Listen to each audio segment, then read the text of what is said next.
முதல்ல பெருமைன்னு எடுத்துக்கிட்டிங்கன்னா, சபை இன்னைக்கு சின்ன சின்ன விஷயத்திலிருந்து அது கிருபையை தாண்டி பெருமைக்கு போகுது. கிருபைங்கிறத ஒரு உபதேசமாக தான் வச்சுருக்காங்களே ஒழிய பெருமை தான் பிரதானமாக இருக்குது. பெருமையான காரியங்களை பேசிட்டு கடைசியில் ஒரு டேகு போடுற மாதிரி எல்லாம் கிருபை அப்படின்ட்டு போயிடுவாங்க.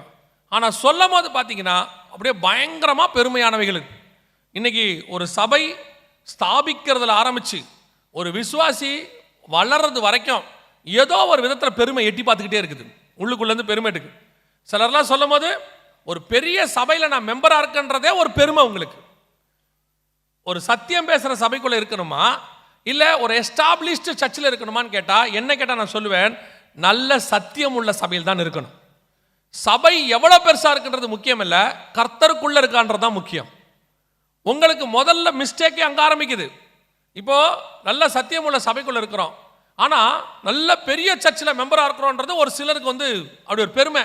சொல்லும் போதே சிலதெல்லாம் ஸ்தாபனம் இருக்குது, ஸ்தாபனத்தை சொல்லும் போதே இருக்கும், நான்லாம் இந்த ஸ்தாபனம் எந்த ஸ்தாபனமாக இருந்தா என்ன, அதில் என்ன பெருமை இருக்குது, எந்த சபையாக இருந்தேன் என்ன பெருமை இருக்குது. நல்லா தெரிஞ்சுக்கொள்ளுங்க, பரலோகத்துக்குள்ளே நுழையும் போது இந்த ஸ்தாபனம் சபை பேர் எதுவுமே இருக்காது. ஆனால் இது இங்கே இருக்குது, காரணம் இது காலத்தின் கட்டாயம், நாம் இருக்கிறோம். ஆனால் பரலோகத்துக்குள்ளே நுழையும் போது ரெண்டே சாட்சி தான். ஒன்று, உண்மையும் உத்தமுள்ள ஊழியக்காரனை எஜமான சந்தோஷத்துக்குள் பிரவேசி.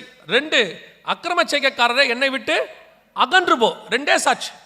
அங்கே என்ன டினாமினேஷன், எந்த சர்ச்சு, உனக்கு பின்னாடி என்ன பேக்ரவுண்டு, இதெல்லாம் கிடையவே கிடையாது. முதல்ல இங்கே ஆரம்பிக்குது உங்கள் பெருமை. அப்படியே ஆரம்பிக்கும். சிலர் சொல்லும் போதெல்லாம் ஸ்தாபனத்தின் பேரை தான் பெருசாக சொல்வாங்க. நல்லா கவனிச்சுக்கொள்ளுங்க, இயேசு பரமேறி போனதுலேருந்து இன்னைய வரைக்கும் இந்த 2000 வருஷமாக எத்தனையோ ஸ்தாபனங்கள் உருவாச்சு, எத்தனையோ விதமான சபைகள் உருவாச்சு, நிறைய காணாமல் போயிடுச்சு. நம்ம ஆதி காலத்தில் பார்த்த சபைகளில் எத்தனையோ இன்னைக்கு இல்லை. நீங்கள் பாருங்கள், எபேசு, சிமிர்னா எல்லாம் வாசிக்கிறோமே, சிமிர்னாவையும் பிலடெல்பியாவையும் கர்த்தர் சொல்வார் குறையில்லாத சர்ச்சு புகழ்வார். இன்னைக்கு சிமிர்னாலையும் சபை இல்லை, பிலடெல்பியாலையும் சபை இல்லை, எல்லாம் போச்சு துருக்கியிலேருந்து. அதனால் நான் என்ன சொல்கிறேன், அதன் மேலே நமக்கு பெருமை கிடையாது, அந்த பேர் மேலே ஒரு பெருமை கிடையாது. எங்கே இருந்தாலும் நீங்கள் கர்த்தருக்குள்ளே இருக்கிறீங்களான்றது தான் பெருமை.